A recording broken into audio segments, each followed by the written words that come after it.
नमस्कार विद्यार्थी मित्रांनो, पहा लक्षात घ्या, याच्या अगोदर आपण सरळ व्याजाचे पूर्ण व्हिडिओ पाहिले. चक्रवाढ व्याज कशाला म्हणतात, चक्रवाढ व्याज कसं काढायचे, पटीवर आधारित उदाहरणं कसे आहेत, ह्या प्रत्येक गोष्टी पाहिल्यात. आता यानंतर पुढची एक महत्त्वाची गोष्ट पाहायची आपल्याला, या दोघांच्या संबंधावर प्रश्न विचारला तर प्रश्नाचे उत्तरं कसे सोडवायचे. हा काही ताण घेऊ नका, प्रत्येक गोष्टी आपण क्लिअर करणार आहोत. पहा प्रश्न कसा असतो. समजा मी तुम्हाला प्रश्न दाखवला, हा प्रश्न तुम्हाला मी सांगितलं इथे येणार आहे, तो लक्षात घ्या. आता प्रश्न काय म्हणते, एका रकमेचे 2 वर्षाचे सरळ व्याज व चक्रवाढ व्याज अनुक्रमे 1000 व 1050 आहे, तर व्याजाचा दर आणि मुद्दल रक्कम काढा. आता प्रश्न काय म्हणते की एका रकमेचं, लक्षात घ्या, कालावधी आहे 2 वर्ष आणि या 2 वर्षामध्ये सरळ व्याज आहे 1000 आणि 2 वर्षामध्ये चक्रवाढ व्याज आहे 1050.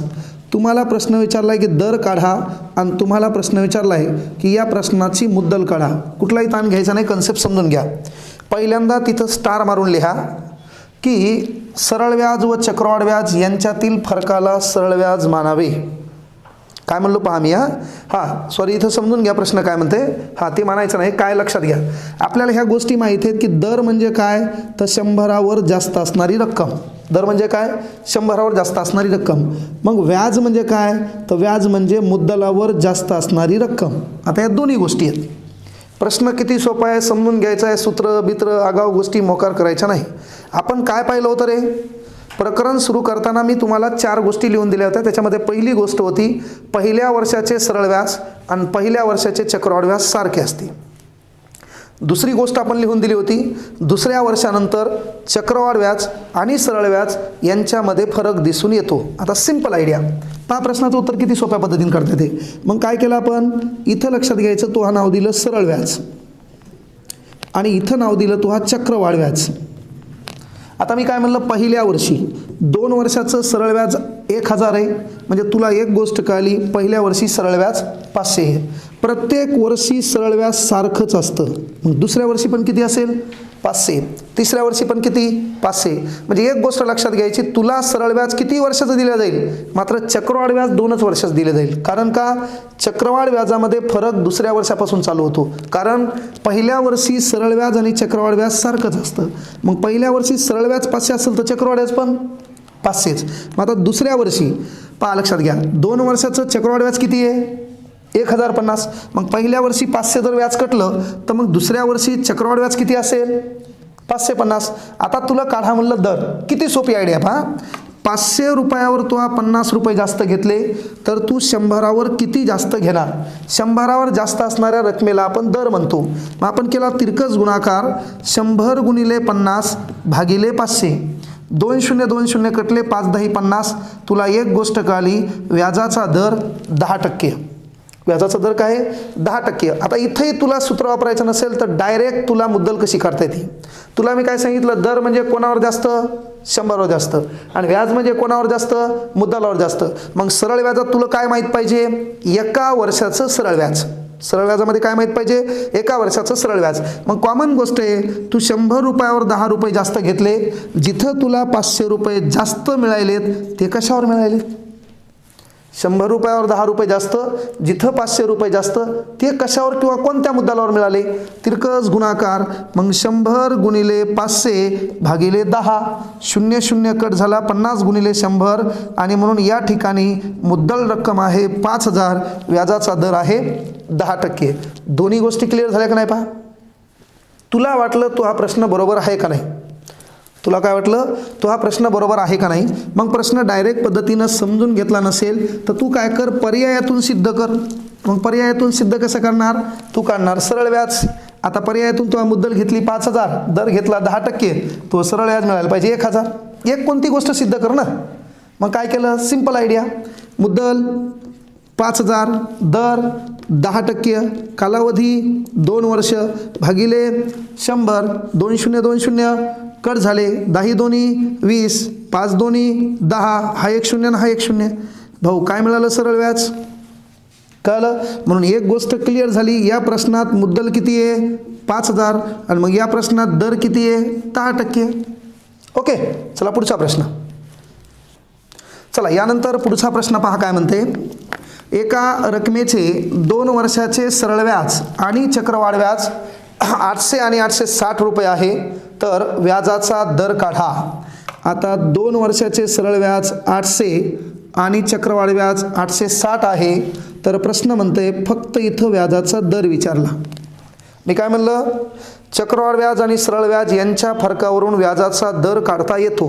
कारण सरळ व्याज म्हणल्यावर तुझं काम आहे असं लिहे आणि चक्रवाढ व्याज म्हणल्यावर तुझं काम आहे असं लिहे. मग एका वर्षाचं सरळ व्याज जर 2 वर्षाचं 800 असेल तर पहिल्या वर्षी 400, मग दुसऱ्या वर्षी प्रत्येक वर्षी सरळ व्याज सारखं असते, ते बदलत नसते. तू 12 वर्ष जरी घेतलं तर 400 400 400 येणार. पण मात्र चक्रवाढ व्याज पहिल्या वर्षी किती 400, मग दुसऱ्या वर्षी 860 मधून 400 गेले तर दुसऱ्या वर्षी किती 460. मग तुला त्यांनी काय म्हणतंय, व्याजाचा दर काढा. कॉमन गोष्ट, 400 रुपयावर 60 रुपये जास्त तर 100वर काय जास्त. तू काय करणार, तिरकस गुणाकार. मग काय येईल उत्तर पहा बरं, 100 गुणिले 60 मग भागिले किती 400. हे 2 0 2 0 कट झाले, 4 1 4, 2 उरला 20, 4 5 20, म्हणून व्याजाचा दर काय 15%. चला यानंतर पुढचा प्रश्न पहा. आणि जे बी प्रश्न तुम्हाला समजले नाही ते विचारत चला, किंवा मग ग्रुपवर मला व्हॉट्सअपला पर्सनली पाठवा. प्रश्न काय म्हणते, एका रकमेचे पहिल्या व दुसऱ्या वर्षाचे चक्रवाढ व्याज अनुक्रमे 25 व 26 रुपये आहे, तर व्याजाचा दर काढा. आता त्यानं तुला वाटेल की सर इथं तर चक्रवाढ व्याजच दिले, काही ताण घेऊ नको. कारण त्यानं काय म्हणते पहिल्या आणि दुसऱ्या वर्षाची. तर तुला हे माहिती आहे, लिहिताना तू हेच लिहिणार, सरळ व्याज चक्रवाढ व्याज. पहिल्या वर्षी सरळ व्याज किती भाऊ 25, मग तू असे 100 वर्ष घे, सरळ व्याज बदलणार आहे का नाही, कारण प्रत्येक वर्षी सरळ व्याज सारखंच. मग आता चक्रवाढ व्याज किती, पहिल्या वर्षी 25, पण ते दुसऱ्या वर्षी किती म्हणते 25 26, दुसऱ्या वर्षी किती आहे. मग त्यानं म्हणतं व्याजाचा दर काढा. कॉमन गोष्ट आहे भाऊ, 25 रुपयावर 1 रुपया जास्त तर 100वर काय जास्त, तिरकस गुणाकार. 100 गुणिले 1 भागिले 25, 25 चौक 100, व्याजाचा दर 4%. चला पहा पुढचा प्रश्न. आता आपण याच्यावरले प्रश्न आलोत म्हणून काही ताण घेऊ नका, कारण पहिलं ज्यांनी पहिल्यापासून व्हिडिओ पाहिले असतील त्यांचा एकही प्रश्न चुकणार नाही आहे. पहा प्रश्न काय म्हणते, दसादसे काही दराने 4 वर्षाचे सरळ व्याज 600 रुपये होते, त्याच रकमेचे 2 वर्षाचे चक्रवाढ व्याज 312 रुपये होते, तर व्याजाचा दर काय म्हणते, व्याजाचा दर काढा, असा प्रश्न आपल्याला विचारला आहे. पहा प्रश्न काय म्हणते, त्यानं काय म्हणते, दसादसे काही दराने काय म्हणते भाऊ 4 वर्षाचे काय म्हणते सरळ व्याज किती. मी काय म्हणलं तुला, सरळ व्याज किती वर्षाचं देईल, पण भाऊ चक्रवाढ व्याज 2च वर्षात द्यावं लागेल. मग चक्रवाढ व्याज किती वर्षाचं 2 वर्षाचं. काय दिलं बाब्या तुला 312, त्यानं तुला काय काढा म्हणलंय दर. ताण घेऊ नको, प्रश्न समजून घे.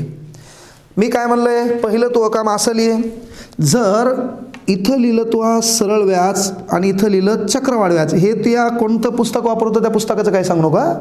ही सर्वात सोपी पद्धत आहे, पुस्तकात बिनाकामी एवढा फळा बहिला एवढे गणित दिले ते, त्यामुळे ते ताण घ्यायचं नाही. कन्सेप्ट क्लिअर कर. तुला एवढं कळलं 4 वर्षाचं सरळ व्याज 600 आहे, म्हणजे तुला एक कळलं की एका वर्षाचं सरळ व्याज 150 आहे. एका वर्षाचं सरळ व्याज काय आहे बाब्या 150 आहे. मग कॉमन गोष्ट, वर्ष पहिलं सरळ व्याज 150, वर्ष दुसरं सरळ व्याज 150, वर्ष तिसरं सरळ व्याज 150, वर्ष चौथं हे किती देऊ ते बदलणार आहे का. पायबर झालं का नाही 600. मग तुला मतलब इथूनच आहे ना, कारण चक्रवाढ व्याजामध्ये बदल दुसऱ्या वर्षापासून होतो. आता चक्रवाढ व्याजामध्ये काय म्हणलो 150, कारण काय नियम आहे भाऊ, पहिल्या वर्षाचं सरळ व्याज आणि पहिल्या वर्षाचं चक्रवाढ व्याज सारखं असते. मग हे 150 ते हे 150च. आता दुसऱ्या वर्षामध्ये काय आहे, तो दुसऱ्या वर्षात एकूण 2 वर्षाचं चक्रवाढ व्याज किती आहे 312. मग 312 मधून पहिल्या वर्षी किती गेले 150, तर उरले तू हे 162. उरले ते किती, कारण 312 मधून 150 गेले, 2 मधून 0 गेला 2, 11तून 5 गेले 6, 1 2 मधून 1 गेला 1, म्हणजे इथं तुला किती आले रे 162. मग तुला काय करा म्हणते, व्याजाचा दर किती सोपं आहे पाय, 150 रुपयावर 12 रुपये जास्त तर 100 रुपयावर काय जास्त. तू करणार तिरकस गुणाकार. मग तिरकस गुणाकार काय होईल, 100 गुणिले 12 भागिले 150. मग 0 0 कट झाला, 3 5 15, 3 चौक 12, 5 2 10, 2 चौक 8, आणि म्हणून भाऊ व्याजाचा दर किती, तर तू ह्या प्रश्नाचं उत्तर 8%. हां चला पहा पुढचा प्रश्न सेम असा. सेम असाच प्रश्न, काही ताण घ्यायचा नाही, प्रत्येक गोष्टी आपण क्लिअर करायलो तरी नाही समजल्या विचारत चला. हां पहा पुढचा प्रश्न काय म्हणते, जसाजसे एका रकमेचे काही दराने 3 वर्षाचे सरळ व्याज 360 आणि 2 वर्षाचे चक्रवाढ व्याज 254.40 रुपये होते तर व्याजाचा शेकडा दर किती? भाऊ 3 वर्ष सरळ व्याज किती 360, वर्ष किती 2, चक्रवाढ व्याज किती 254.40 पैसे रुपये म्हणजेच पैसेच. हां ओके. काय काढा म्हणलं, व्याजाचा दर काढा. मी काय म्हणलं तुम्हाला, तुला सरळ व्याज या 100 वर्षाचं दिलं जाईल पण तुला चक्रवाढ व्याज 2च वर्षाचं द्यावं लागेल, कारण फरक दुसऱ्या वर्षापासून स्टार्ट होतो चक्रवाढ व्याज आणि सरळ व्याजामध्ये. मग आता इथं कॉमन गोष्ट काय करणार, तुझं काम आहे, इथं लिहिणार तू सरळ व्याज आणि इथं लिहिणार तू चक्रवाढ व्याज. मग आता 3 वर्षाचं सरळ व्याज जर 360 असेल तर तुला एक गोष्ट कळाली, एका वर्षाचं सरळ व्याज 120 आहे, कारण प्रत्येक वर्षी सरळ व्याज सारखं असतं, ते कधीच बदलत नसते. हां ती या गावाकडे ना, तू काय करतो, एखाद्या माणसाकडून मुद्दल घेतो, व्याजान पैसे घेतो, त्या माणसाला फक्त व्याज देतो आणि सांगतो मुद्दल एकदा आल्यावर देऊन टाकील, असा एक व्याजाचा प्रकार असतो, त्याला म्हणायचं सरळ व्याज. मग पहिला वर्ष सरळ व्याज किती 120, दुसरं वर्ष सरळ व्याज किती 120, तिसरं वर्ष सरळ व्याज किती, काय बरं 3 वर्षाचं 360, कारण सरळ व्याज सारखंच असतं, आपल्याला मतलब दुसऱ्या वर्षाचा आहे, कारण चक्रवाढ व्याज आणि सरळ व्याज यांच्यात फरक दुसऱ्या वर्षापासून स्टार्ट होतो. मग पहिलं वर्ष चक्रवाढ व्याज 120, कारण पहिल्या वर्षी सरळ व्याज आणि चक्रवाढ व्याज सारखंच असतं. आता दुसरं वर्ष 254.40 मधून 120 गेले, कळलं 0 4 4तून 0 गेला 4, 5तून 2 गेले 3, 134.40. मग दुसऱ्या वर्षी चक्रवाढ व्याज किती भाऊ 134.40. तुला काय म्हणलं त्याने, व्याजाचा दर काढा. मी काय म्हणलं, सरळ व्याज आणि चक्रवाढ व्याज यांच्या फरकावरून व्याजाचा दर काढता येतो. कॉमन 120 रुपयावर 14 रुपये 40 पैसे जास्त, तर 100वर जास्त रकमेला आपण व्याजाचा दर म्हणतो. मग तिरकस गुणाकार काय होईल, मग 100 गुणिले 14.40 भागिले 120. अंशात पॉईंट असेल तर छेदात 0 द्यायचा आणि छेदात पॉईंट असेल तर अंशात 0 द्यायचा. हा पॉईंट कट झाला, खाली 2 शून्य, मग या 3 शून्याबरोबर हे 3 शून्य कटले, 12 12 144 आणि म्हणून इथं व्याजाचा दर काय, तर आपल्या प्रश्नाचं उत्तर येईल 12%. हां चला पहा पुढचा प्रश्न.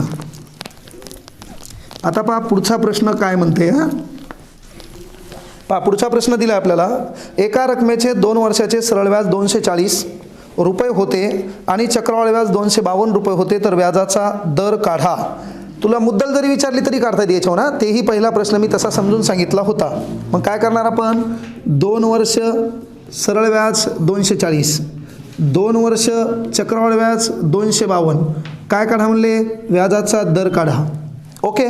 हां 240 आणि 2 वर्षाचं चक्रवाढ व्याज किती 252. काय करा म्हणलो मी, इथं सिंपल हे असं लिहा सरळ व्याज, इथं लिहा चक्रवाढ व्याज. तुझं काम काय आहे, 2 वर्षाचं सरळ व्याज दिले ना, मग याला एका वर्षाचं काढ. बे एक बे 2 4 तुला कळलं, एका वर्षाचं सरळ व्याज 120 आहे, कारण आपल्याला ते लय महत्त्वाचं आहे. मग कॉमन पहिलं वर्ष सरळ व्याज 120, वर्ष दुसरं सरळ व्याज 120, हे बदलणार नाही. मग चक्रवाढ व्याज पहिल्या वर्षी सरळ व्याज आणि चक्रवाढ व्याज सारखं, म्हणून चक्रवाढ व्याज इथं पण 120च. आता 2 वर्षाचं चक्रवाढ व्याज 252 दिले, त्याच्यातून 120 गेले 2, 5तून 2 गेले 3, 81. मग इथं किती झालं, दुसऱ्या वर्षी चक्रवाढ व्याज 132.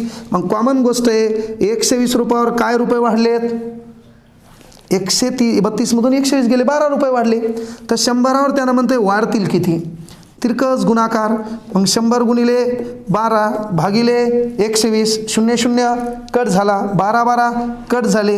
आणि मग तुला विचारलं व्याजाचा दर काय, तर त्या प्रश्नाचं उत्तर 10%. हा घ्या पुढचा प्रश्न. आता या प्रश्नामध्ये थोडी कन्सेप्ट आपल्याला वेगळी विचारली आहे.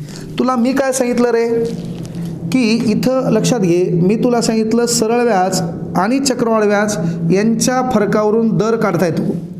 मग अशा उदाहरणात जर सरळ व्याज आणि चक्रवाढ व्याज यांचा फरक दिला आणि दर दिला तर तुला सरळ व्याज पण काढता येते. म्हणजे प्रश्न कधी कधी कन्फ्युजन करणारा कसा विचारला जातो, काय म्हणलो मी, या दोघातला फरक दिल्यावर तुला दर काढता येतो ना. आता दर दिलाय आणि या दोघातला फरक दिला म्हणजे तुला सरळ व्याज काढता येईल का नाही, कारण त्याच्यावर तेवढा फरक. आता प्रश्न पहा कसा आहे. हां चला, दसा दसे 10 दराने एका मुद्दलाचे 2 वर्षाचे चक्रवाढ व्याज आणि सरळ व्याज यांच्यातील फरक 25 रुपये आहे, तर त्याच रकमेचे 3 वर्षाचे सरळ व्याज काढा. आता मेला तू थार. काहीच ताण घ्यायचं नाही, प्रश्नाची कन्सेप्ट समजून घ्या. काय म्हणलो मी, तो काम काय आहे, सरळ व्याज चक्रवाढ व्याज. ओके, मग तू काय म्हणत होता, 100वर जास्त रक्कम दर, मग काय दिला दर, मग इथं फरक किती आहे 25, तेव्हा इथं काय येणार सरळ व्याज. तू इथं सरळ व्याज चक्रवाढ लिहून या दोघातल्या फरकावर दर काढत होता ना रे. मग आता यांच्या फरकावर काय निघल, सरळ व्याज निघल, कारण आपल्याला दर दिलाय ना. 100वर 10 रुपये जास्त, जिथं 25 रुपये चक्रवाढ व्याज जास्त, ते कोणत्या सरळ व्याजावर, ह्यास आपण तोंडी म्हणणार. मग केला आपण तिरकस गुणाकार, 100 गुणिले 25 भागिले 10, तुला सरळ व्याज काय मिळालं रे, 250.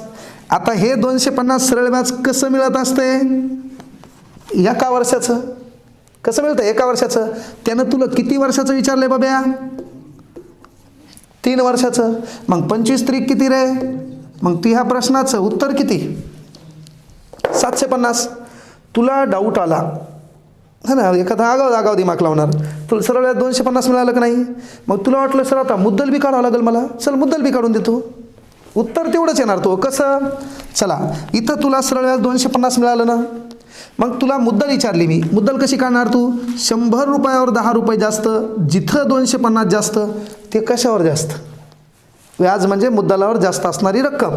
मग तू काय करणार, तिरकस गुणाकार, 100 गुणिले 250 भागिले 10, तुझी मुद्दल हे बाब्या 2500 रुपये. तुला त्यानं काय विचारलं होतं, हां 3 वर्षाचे सरळ व्याज किती. मग तू काय करणार, मुद्दल 2500, दर 10%, कालावधी 3 भागिले 100, 30 कट झाले, 25 10 250 आणि 250 गुणिले 3, म्हणून तू सरळ व्याज किती. तुला एखाद्याला आगाव दिमाग लावायचा, मुद्दल काढतो, मुद्दल काढल्यावर सरळ व्याज काढतो, तर असं जावं लागेल.